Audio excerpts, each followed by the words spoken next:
Good afternoon, students. So, in the same thing, we are going to continue with the function h of s. Here, what exactly we are looking for it? Omega c power 5, because how many number of poles we found, students? 6, right? And order is 6. That's what? Here, critical frequency power 6 into s minus 1 and s minus 1 conjugate. This one, right? What is the value? We got the pole p0 minus 0.182 plus j of 0.679. This is the s1. This is s conjugate. S1 conjugate. Similarly, s minus 2 into s minus 2 conjugate, s minus 3 into s minus 3 conjugate, so on.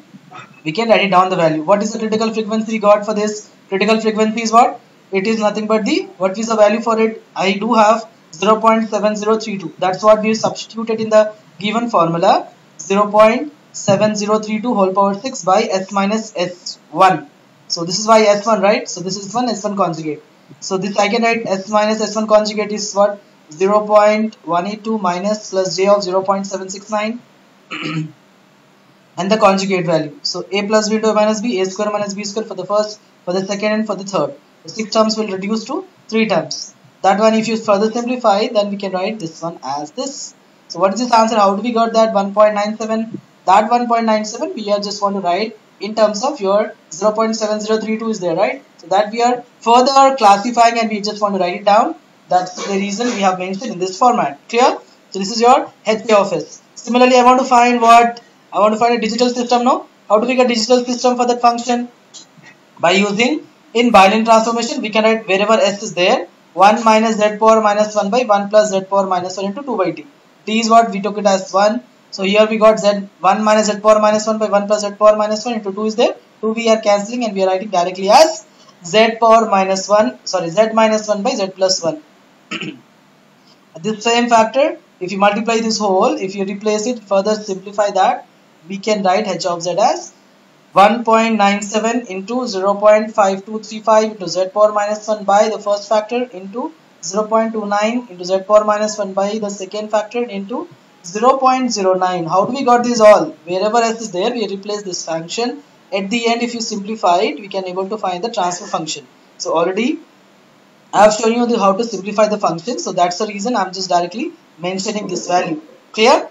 So this is the complete one. If you want to represent the system by using the cascaded form or a parallel form, if asked to find, we can able to substitute. How do we design that? Basically, we know the designing part, right? Already we have seen the realization for that particular thing by using the cascaded form also we have seen. That's what I directly show you how we realize it.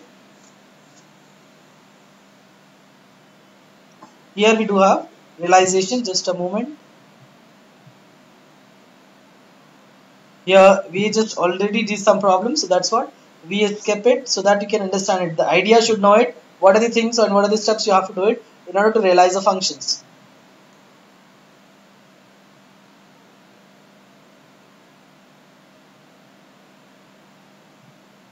Yeah, this is the structures. You already have seen the structures, right? How do we obtain the complete answer? So by using this parallel structures, no? So this structures is what? Whatever the value first we will have, we'll write on that one. And the second also we will write. If it is a parallel direct form 2, we can do with this. Direct form 1 is this upper one.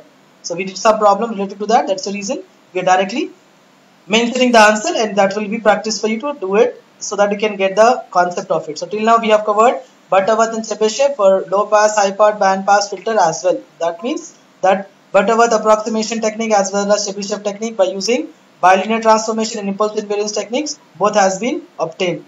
Clear? So this is the way we can able to write the answer for it.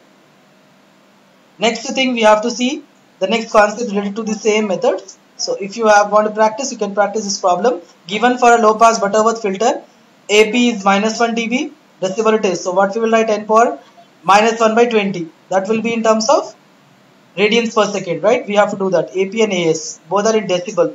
So this is what A power, this minus 15 by 20. 10 power minus 15 by 20. If you do it, we can able to find that passband frequency is 0.2 pi, stop band frequency is 0.3 pi. So what they asked to find order and pole location. So the order is 0.5 or 1 by 2 log of 1 minus AS square minus 1 by 1 by AP square minus 1 by log of omega S by omega P. If you do both the things, we can able to find the answer for that particular wave. Okay, then we can able to find its transfer functions. How do we take the frequency transformation? That is very important. So we already have shown you when we take low pass filter, S by omega P or omega S. Similarly for high pass also we have seen band pass and band stop. Similarly, we'll directly move ahead with the problem. How do we design the problems? That is important. So these are the problems you can practice for the second one. What you can use it. Design a second order band pass filter, Butterworth filter whose pass band is in hertz, right? You have to convert in radians per second, so that we can do it. Similarly, we do have next part. It's also given and sampling also given. We have to design it. Similarly, next we are proceeding with FIR filter designing. Very, very important. That's the unit 4. Unit 4 part 2 is this. Okay. So feature of FIR filter. So basically, what is this FIR is all about, students? It is a finite impulse response filters. So what is FIR filters is always, it's a linear phase response filter. It specify that the signal in the pass band will suffer no dispersion. Hence, when we use that, when we want to use the user to wants no phase distortion, the FIR filters are preferable over IIR, because whenever we see any kind of linear response, we always try to move ahead with the FIR filters. Hence, when the user wants no phase distortion, the FIR filters are preferable over IIR filters. The phase distortion is always degrades the system performance. Whatever the system performance we do have, it's going to change it. In various applications like speech processing, data transmission over long distance, FIR filters are more preferable due to their characteristics. So the characteristics is what they are: linear, they have finite magnitude, they are impulse, and they are realizable. Everything we have seen that one. So only the thing how to design, that is very important, that we are going to see. So what we have seen till now, we said that FIR filters, whatever the FIR filters is there, it's all are what? All are right actually. What we said that it's a reliable in various applications like speech processing. FIR filters are used. Data transmission over long distance, FIR filters are more preferable due to the characteristics as well. We can able to go ahead with FIR filters. FIR filters are most stable as compared to IIR. Why? Because there is no feedback nature. Here there is no feedback is there. That's the reason the FIR filters are more stable as compared to the IIR filters. Quantization noise can be made negligible in FIR filters due to their sharp cutoff FIR filters that can be easily designed. Okay, that is also one of the things. One thing, what is the disadvantage of FIR filters are, students? So they are highly ordered when compared to the magnitude and response of IIR. IIRs are not that much higher orders. Here we get less when compared to the IIR. IIR can take lower orders, like when we solve a problem so many, we'll take in points only 1.2, so we take it as round off as greater than integer, that is 2, 6, like that we can obtain. But in FIR, the orders are very high when compared to the IIR. And the question they can ask you, why FIR filters are always stable? Reason for that, we have to prove it. This question. What is the question of our? Why FIR filters are stable? Reason is what? So basically, what is our formula for a differential equation of FIR filters? Difference equation. Y of n is equals to summation. See here finite, no? That's the reason we are not writing minus infinity to infinity. Here we are writing 0 to m minus 1 bk x of n minus k. That we took it. And what is coefficient of bk here, students? It's related to the unit sample response. NR, h of n is equals to bn for what is the small value of n? It's lying between 0 to m minus 1. If it is this range, this answer is bn is equals to 0 otherwise. This is for unit samples response. Clear? Similarly, we can expand this equation as y of n. If you want to write output y of n, what are the values we can substitute? You can substitute 0. Put b is equals to 0, b0, x of, what is k value 0, x of n, like that b1, x of n minus 1, b2, x of n minus 2, so on, last value m minus n. So m minus n, put n, m is equals to there, we can substitute x of n minus m plus 1. So this is the expansion, no? If you want to find system of that one, how it is going to obtain the stability of that? So if the system produces bonded output for every bonded input, means BIBO. Bonded input, bonded output. If you're getting this thing, then we can say the system is what? Stable, right? The system is stable only if and only if system produce bonded output. This one for the every bonded inputs. If we are getting this kind of thing, then we can say the system is stable for the any system definition. So that's what, if I substitute the value like so on, if infinity, we don't have infinity to the m minus 1, obviously my output y of n depends upon h of n. So h of n, b0, b1, b2, b3, so on, they are stable There's the reason we can say y of n is bounded of input, x of n is also bounded. This means FIR filter produce bounded output for every bounded input. Hence, FIR systems are always stable. Hence, proved. So, what is the thing they asked to prove? Why FIR systems are stable? So, what is the condition for its stability?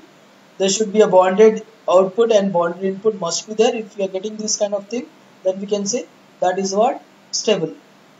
Next thing, difference equation for FIR filters of length m is given by this formula. We put the coefficient of Vk by using unit samples response, and then we found expansion of it. Then we can realize this function. Clear? Next property of it is what? Symmetric and anti-symmetric FIR filters. So symmetricity and anti-symmetricity of FIR filters that can be designed by using this response. H of n is equals to h of m minus 1 minus n. For that, if we are getting this one, this is what? Symmetric. Anti-symmetric means h of n is negative of that answer. Means it's a reverse of it, vice versa for it. Then it is anti-symmetric. Then how do we obtain FIR filter designing method, students? First is by using Fourier series method. Second is windowing methods. Most important thing we are dealing with this chapter. In this chapter we are completely understanding the windowing method only. Our main concepts of designing FIR filters by using window, starting from Hamming window, Hanning window, Kaiser window, Bartlett window, nothing but triangular window. Already in the introduction of the class I have said you first lecture of our digital signal processing and application class I have teach you about it, right? So those techniques we have to use it, and by using those techniques we can able to realize the function as well. So that's what we are just saying for that particular answer, as windowing techniques is most important and very helpful for us for designing as well. Clear? That's what FIR filters are more realizable. First thing what you have to understand, these are the method, students. So DFT, discrete Fourier technique also we can use, inverse discrete technique also we can use, frequency sampling method nothing but IDFT or IFT. Next thing we have to understand, in 2 marks they'll ask you define Gibbs phenomena. What is a Gibbs phenomena? So see here first.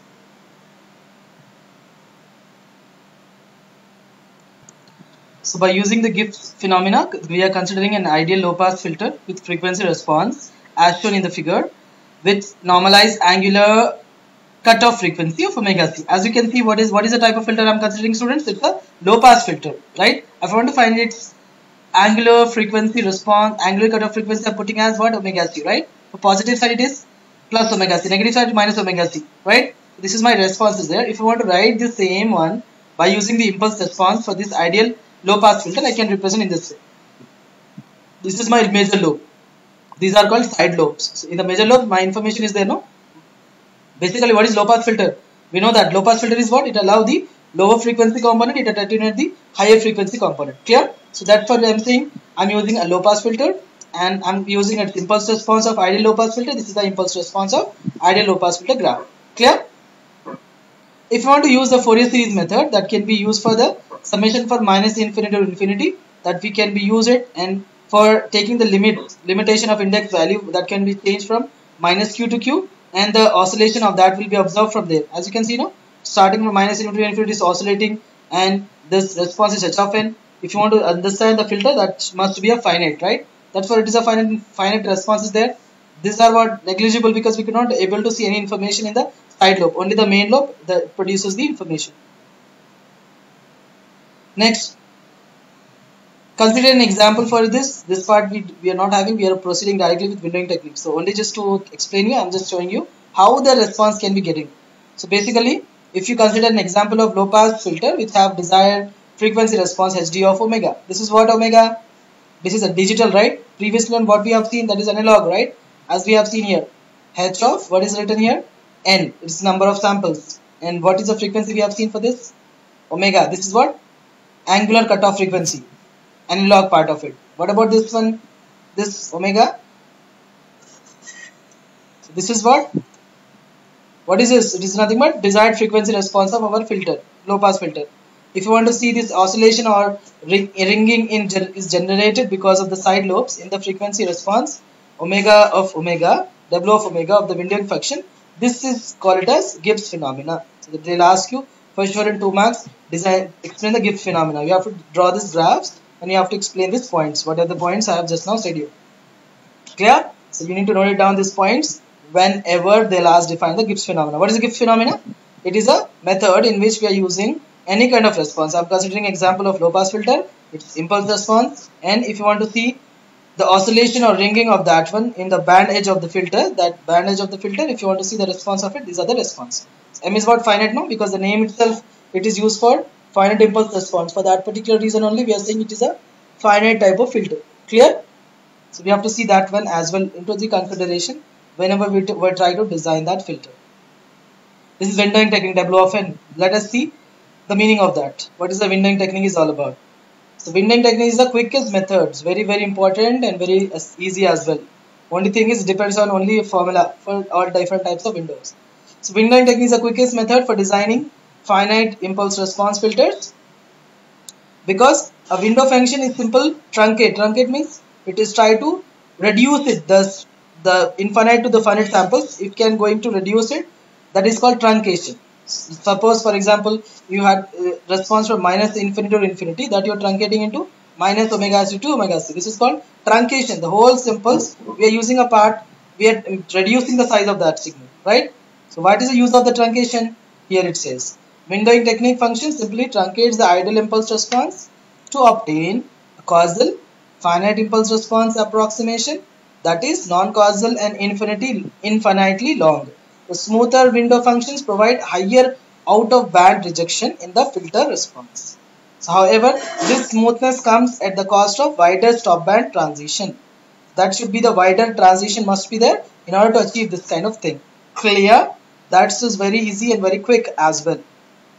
Various windowing method attempts that to minimize the width of the main lobe, that is the peak of the frequency response, in order to find the attempts to minimize the side lobe ripples. So what are the side lobe? I said no. What is the side lobe we have in this? These are my side lobes. Starting from here, these are my side lobes. I can able to obtain it. So based on that, students, so these are my side lobes is there. So the side lobe is going to not take any response. Only the information is there in the main lobe. That's what we are saying. The information, whatever we are saying, we try to reduce the side lobes. In addition to minimize the side lobe ripples of the frequency response, we are mainly concerned with our windowing techniques. Clear? That's a very important point that you need to remember. What is the addition thing? Why we are going with windowing techniques? If they ask, it never asks, but if you in order to understand that why we are going with windowing techniques, the reason is that first type of windowing technique is the rectangular. That is the first type of windowing technique we are going to learn.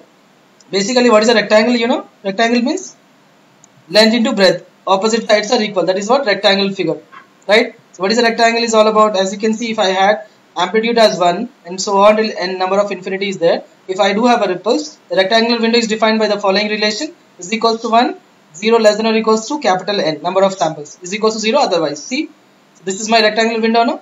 This and this sides will be equal and opposite sides are equal. Whatever the value of samples I'm using, based on that I'm going to take it the value. Next is triangle. Triangle means what? So how do we get a triangle figure? The main thing, the rectangle, what we understand, rectangular window is the most basic windowing techniques methods. It does not require any operation because its value either be 0, this value is higher will be 0 or it can be higher will be 1. It creates an abrupt disconnectivity that results in sharp roll off but large ripples. So the disadvantage of rectangular window is this only, take more number of ripples. That's the reason most probably will not proceed with the rectangular window. Second part of window is what? Triangular window. The computational simplicity of window is this. That is, if you had any kind of windowing techniques like triangle means this is a triangle only now students. What is a triangle means? See, this is and how many number of samples I'm using? 31. So middle will be 0 to 31 means 32. So middle will be at 16. But here we'll take it as n minus 1, 15. Clear? This is my middle. This is my triangular window. Triangular window, one more name is called Bartlett. B-A-R-L-E-T. Bartlett window. The other name for triangular window. Clear? The computational simplicity of this window is that it is a simple convolution of two rectangular windows. If you take a convolution of it, and it can also lowered. What is the problem with the rectangular window? The side, the lobes, whatever we had, ripples are more. That we overcome by using the triangular window. Triangular window, what we are saying, the lower the side lobes, make it a viable alternate to the rectangular window. Means it's a better opportunity, better experience when we get it in triangular window when compared to the rectangular window. Clear? That's how we have just mentioned for the triangular window. Next kind of window is what? Castle window. So what is the castle window is all about? Why we are going with the castle window? What is one we had rectangular window where already we had a triangular window. What is the use of the castle window? So you see the advantage of it. This windowing method is designed to generate a sharp central peak. This is the central peak should be very sharp and it has reduced side lobes and transition bands into a narrow end. That means whatever the side lobes are there and the transition bands are there, that can make narrow, that can make a steeper one when compared to the other kind of filter designing windowing technique. Only in Kessel it is possible. That's what the commonly used in FIR filter design is Kessel window. So as you can see, if it's n is equal to 31 samples and m is equals to 15, so it's the middle one, so we can go with that one. Another type of window what we are learning is Hamming window. So what is the Hamming window advantage of using as compared to the other type of it? This windowing method generate a moderatively sharp central peak. Whatever the peak value we are seeing, that was very sharp when compared to the other end. See, sharp means see, somewhat it was broader when compared to this one. As you compare with the previous one, the kind of area what we see in the major lobe is increasing as we keep on proceeding with the next part. See, Hamming window, what is the use of Hamming window? This method to generate a moderatively sharp central peak. It has ability to maximize flat response, make it convenient for speech processing filter. So most important thing in the speech processing filtering method, we proceeding with the Hamming, H-A-M-M-I-N-G, Hamming window. Clear? Next type of windowing technique is nothing but the Hanning window. So basically what is the use of Hanning window? This windowing method generate a maximum flat filter design. See, more space is there, no? This broader end, as you can see with Hamming and Hanning. Hanning has more as compared to the Hamming and then compared to the Castle. So you see the area of this graph. This graph, how the graph is changing, that is important, right? Next is Hanning window. In Hanning window, this is used to generate a maximum flat filter design. For flat kind of filter designing, this Hanning window technique is most preferable. So till now, how many type of window we learned, students? Rectangular window. Rectangular window is the one which can have more. The problem with the rectangular window is that it has more number of ripples in that. That can be overcome by using the triangular window. Then triangular, what is our thing? What we need to see? We have to see the filter designing. But what is the main thing what we have seen in the triangular window? We said that in a triangular window, it is simple convolution of two. If you do two rectangular window, then if you do the convolution for that, then the lower, whatever the side of the problem is there, that can be overcome by using the triangular or Bartlett, B-A-R-L-E-T, Bartlett window. Next thing what we have proceed with that is the Kessel window. What is the use of Kessel window? This windowing method is to generate the sharp central peak. Central peak should be very sharp. And it's also reduce the side lobe and transition band to the as narrow as possible. That's what this is be used. The next we move ahead with the Hamming. It is also used for central peak sharp. If they ask to compare these all, you can write those points. That's the reason I'm keep on stressing more on that, so that you can understand that how we are designing this. The next part of windowing is nothing but Hanning window. This method is to generate the maximum flat filter design. Okay, for that particular reason, we are proceeding with the Hanning kind of window. Clear? So Hanning window, Kessel window and all that we have move ahead. Then the mathematical formulas, very important.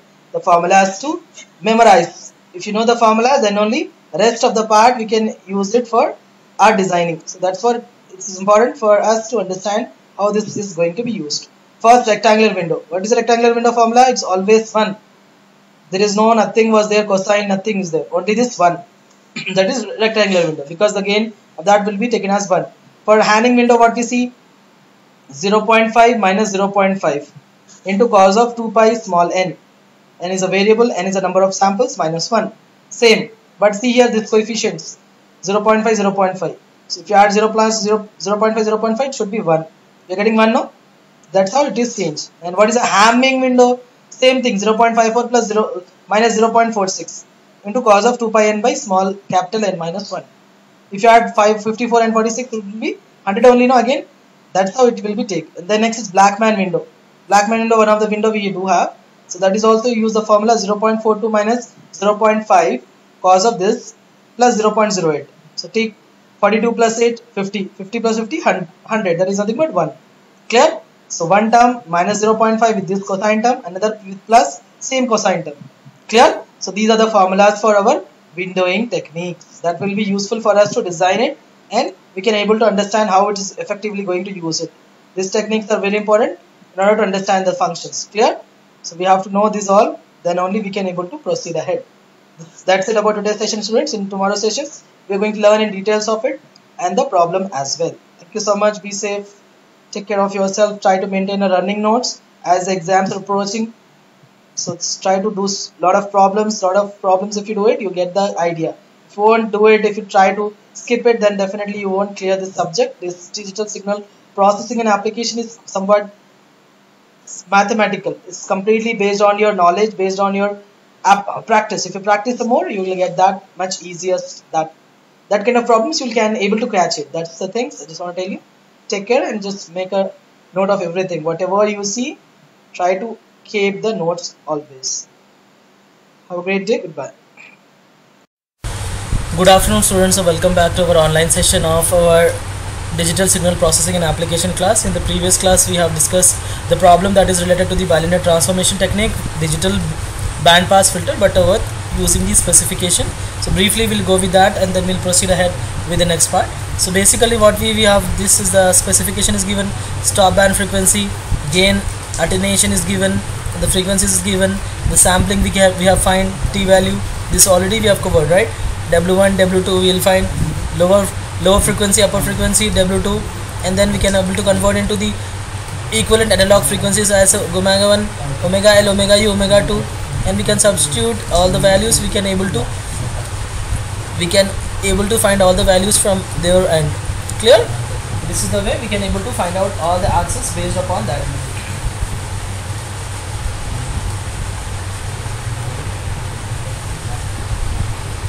The next part what we need to see in that would be the step 2. We already have seen that step 2, right? We are able to find a value and we are able to find b value by using the relation. We substituted these two things and we have taken out of that which is a minimum value, we took it and we are able to find out the order n. After finding the order n, we need to find its gain, right? AS and AP. So AS is nothing but 10 power minus alpha s of dB per 20.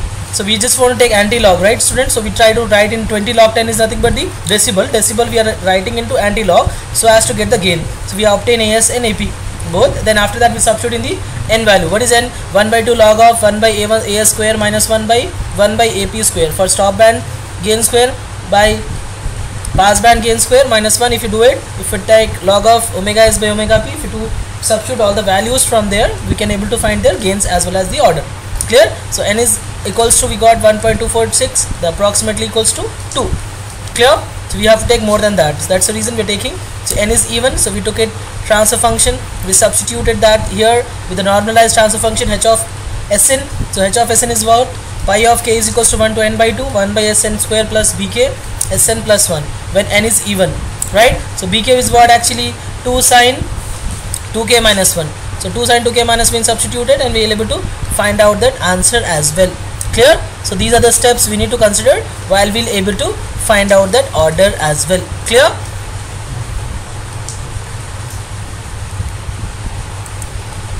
So likewise we take one of the problem, students, one more side so that we can able to find the response of it. So here we are taking design a digital filter using a Butterworth approximation by using the impulse invariance technique. So for doing this thing, what is given? This is the diagram is given here. What is this? Gain of the stop band 0.17783, gain of the pass band 0.89125, and attenuation, the frequency of the pass band is already given, omega p is 0.2 pi and frequency in the stop band is 0.3 pi. They asked to find what actually, what's the question is here is asking, design the digital filter using the Butterworth approximation by using impulse invariance methods. By using that, we need to design the filter. So for that, this is the graph is given. So now what we are doing, first step we have to find the range, right? So we know that impulse invariance method frequency relationship is given by omega is equals to this omega t. This omega is digital, this omega is analog. So while bilinear transformation, the frequency is given by omega is equals to 2 by t tan omega by 2. This is for bilinear. If TS is not specific, consider as 1. So TF is not given, this is equals to 1. We can substitute in that, we can able to find the order. So n is equals to 1 by 2. No, 1 by 2 is nothing but 0.5 log of 1 by as square minus 1 by ap square minus 1 by log of omega s by omega p. If you substitute all the parameters, your n value we are getting as 5.88. So order always needs to be greater than that value. So that greater than means it's equals to 6. Clear? So always take nearest highest integer value. So that's the reason we are taking as 6. 6 means it's a even, right? So even value, what we can write for that even function, we can write n is equals to 6. After that, what we need to find, we have to find cutoff frequency, you know. So we can apply by pass band or by stop band. So substitute here n as 6. So 2 6 are 12. So 1 by 12, omega p already we had, ap also we had, substitute whole square, we get it as 0.7032. So this is what the value we receive it for cutoff frequency for our filter. So next thing we have to find what? We have to find pole of the analog filter such that we can substitute in the pole formula pk is equals to plus or minus omega c e power j 2k plus 1 plus n pi by 2n. Substitute n is 6 means starting from 0 to 5. All the values if I substitute in that, I can able to find out the analysis of that as well. So I just substituted all the values and I can able to find its relation starting from p0, p1, p2, p3 so on till p5. I found, substituted all that. What is this value we had?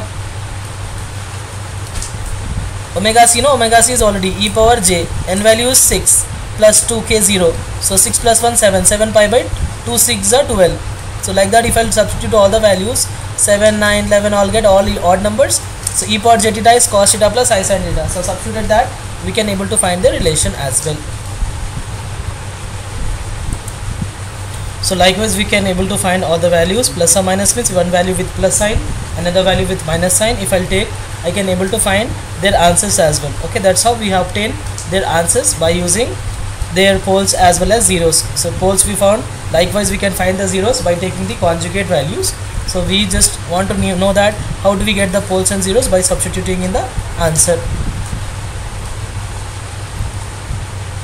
Then later on what we need to find, we need to find the function, no, system function for that. So that's the reason we are just substituting that and we are able to find the system function by using the omega c power 6 by s minus s1 so on till s minus s3 conjugate. So likewise if I substitute in the formula, I can able to find the relation as well. Clear? So we will see details of it.